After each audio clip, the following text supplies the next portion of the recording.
In the Scottish Highlands, Jimmy is watching TV with his sisters and cousins. Suddenly a siren starts to ring outside and the aunt closes the door while telling the children not to move. The kids get scared because they can hear chaos around the house.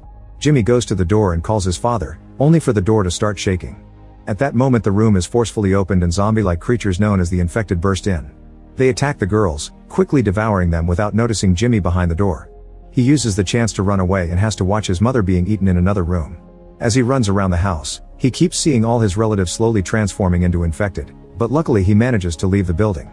There are more infected outside, so Jimmy hurries to the church to find his father and ask for his help.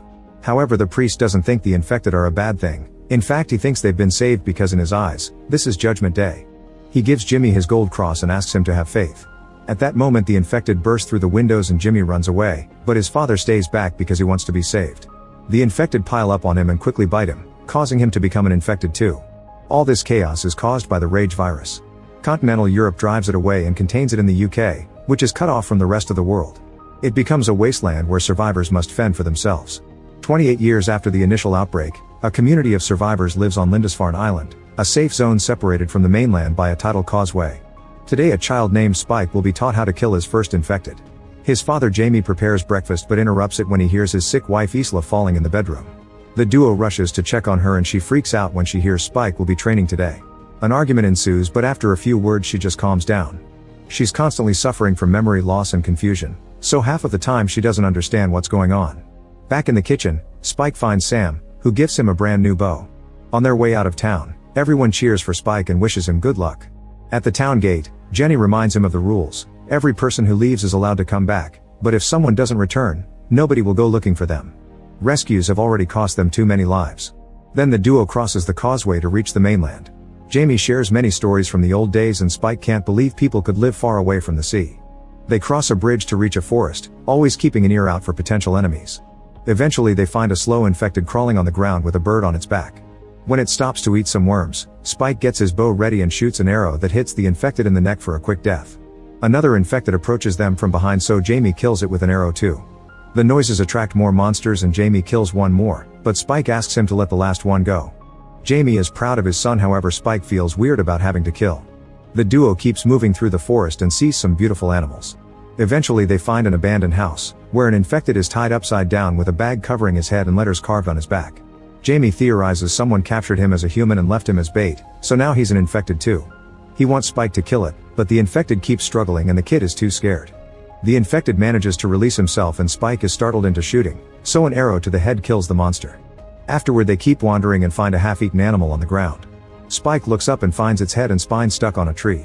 For the first time today Jamie worries because this could have only been done by an alpha infected. He makes his son move faster and not make any sounds as they keep going. When they reach an open field, they find a horde of infected and their alpha leader, so the duo rushes back to the forest as a chase ensues.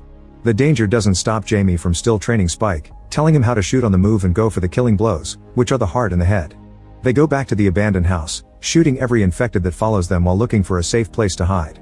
Eventually they find the entrance to the attic and climb inside, closing it before the infected could see them. Hours pass and the duo keeps looking outside, but the alpha never leaves the area. Jamie explains to his son that alphas are bigger, smarter, and need too many arrows to be killed. They don't have arrows left, so for now they'll have to wait. Spike feels guilty because he failed some shots and was too scared to shoot faster, but Jamie assures him he did amazing for his first time. In the middle of the night they see a person with a light and Jamie explains that's the quarantine patrol. On the opposite side they see a fire and Spike is curious about it, but Jamie quickly changes the subject. When Spike falls asleep, he has a very weird nightmare about his mother drowning and structures shaking. Jamie wakes him up because the house is the one shaking and they need to get out. The duo quickly rushes out and manages to escape right before the roof collapses. Knowing that the noise will attract the infected, Jamie and Spike start running home as fast as possible. The high tide has covered the causeway, but it's not very deep so they can still cross it. Suddenly a bunch of birds fly above them and the alpha appears on the causeway to chase after them. Spike slips on the water a few times but Jamie acts quickly to help him, and together they run fast enough to get back on land. Jamie then yells and blows a whistle to alert the guards at the gate. The group turns on the lights to locate the alpha and shoot him with arrows to make him fall. The creature recovers quickly, so the next arrow is set on fire before it's shot. This actually brings the alpha down and Jamie can drag his son to the gate. Jenny makes them wait for a few seconds until she's sure they're not infected before finally opening the gate to let them in. Later at a party, everyone celebrates Spike's return and first kill. Jamie tells the full story, but Spike is uncomfortable with the celebration of so much killing. The crowd lifts Spike on a chair and he's allowed to drink. Eventually Spike is too overwhelmed and rushes outside to throw up. At that moment he sees Jamie sneaking around with another woman and is devastated to watch his father have an affair. Spike goes home, where Sam is watching over a sleeping Isla. After sharing details about his adventure, Spike asks Sam about the fire he saw. Sam thinks that was Dr. Kelson and says that Jamie refused to talk about him for a reason, but he doesn't explain further. The next morning, Isla wakes up with a terrible headache and asks for medicine, but Spike doesn't know where to find any. Then Jamie comes back and Spike can't stand looking at him, so he leaves the room. After a few minutes, Spike gathers the strength to ask Jamie why he hasn't told Kelson to check on Isla. Jamie explains that Kelson went insane a long time ago and shares the story of what happened the last time they tried to visit him 15 years ago. A group of foragers that included Jamie found thousands of bodies on the ground neatly arranged in lines around the big fire. Kelson appeared to take the bodies to the fire and even waved at the group, who ran away in horror. Spike insists that Isla needs help and calls out his dad for his affair, which ends with Jamie slapping him. He immediately regrets it, but Spike runs upstairs to his mother's side. When Jamie tries to follow him, Spike takes out a knife and tells him to stay away from them. Jamie easily disarms him, but he doesn't want to make things worse, so he gives the knife back to Spike and leaves. Sometime later Spike lights a barn on fire, then he runs to warn the guards, saying everyone in town needs help putting out the flames. He promises to keep watch while the adults are gone, but as soon as he's alone, Spike retrieves Isla and they leave through the gate to take the causeway to the mainland. Isla freaks out when she realizes where they are and keeps calling for Jamie and her father. Spike calms her down and convinces her that a doctor will help her. After walking all day, they find a building to spend the night in. Isla is bored of keeping watching and wakes up Spike to share stories from before the outbreak, saying that Spike looks a lot like her father. As the conversation continues, Isla starts calling Spike dad. He tells her to sleep while he keeps watch. Unfortunately Spike is tired and ends up falling asleep as well, so an infected manages to enter the building. It tries to eat Spike's shoelaces and spits them when it realizes they aren't worms. Then it gets close to Spike's face, but when it's about to bite, someone pulls it back. At that moment Spike wakes up and thinks he dreamed the whole thing, but the dead body of the infected is nearby. Isla says she doesn't know what happened, but a flashback reveals she smashed the infected's head against a statue. Meanwhile, a group of soldiers is being chased by a horde of infected. They try to shoot as many creatures as possible, but many of the soldiers are wounded and they don't have many bullets left. Soon the infected catch up to them and start biting them, causing them to transform too. The other soldiers are forced to shoot their teammates and only 3 manage to escape. They reach a tunnel and close the gate before opening fire to kill the infected that get too close. Afterward they explore the tunnel, only to be jumped on by an alpha. He captures a soldier and tears his head off with the spine, which he uses to knock down another man. The third soldier shoots at more infected at the door and runs from the tunnel. Back to Isla and Spike, they continue to travel while dealing with Isla's delusions. When they find an old statue, she talks to Spike for a while thinking he's her father. Her nose starts bleeding and the smell attracts an infected, but Spike quickly kills it with an arrow. Some of its blood drops on Isla's forehead, so Spike rushes to clean it before she can touch it. Soon more infected arrive and the duo runs as fast as possible, with Spike shooting arrows whenever an enemy gets too close. Eventually they make it to a gas station and struggle with the door until they manage to get inside. The room is filled with fumes that make it hard to breathe. The infected follow them inside and the duo has to keep running. Spike grabs some objects and throws them at the creatures to slow them down. There are too many monsters and they surround them at a dead end, but at that moment a ceiling hatch opens and Soldier Eric tells the duo to hide. Then he opens fire at the infected, and the contact with the fumes causes a big explosion. The flames burn all the creatures, who desperately try to escape but fall dead before they can leave. Isla and Spike have hidden well and don't get hurt. As soon as there's an opening, they leave the building. While Isla throws up and deals with a headache, Eric approaches them to ask for guidance and freaks out when Spike has no answer to give him. In the end, Eric decides to go with them and even volunteers to carry Isla while they travel. After a few hours, they stop to take a break and eat some apples. Eric tries his phone but he has no signal and little battery life left. Spike never saw a phone before, so Eric teaches him how it works and shows him a picture of his girlfriend. Since Spike never saw plastic surgery either, he thinks the woman looks weird. At that moment the battery runs out and Eric throws the phone away. Then the group gets going and Isla leaves the guys behind when she hears a noise. She follows it to an abandoned train full of rats, and inside she's shocked to find a pregnant infected woman.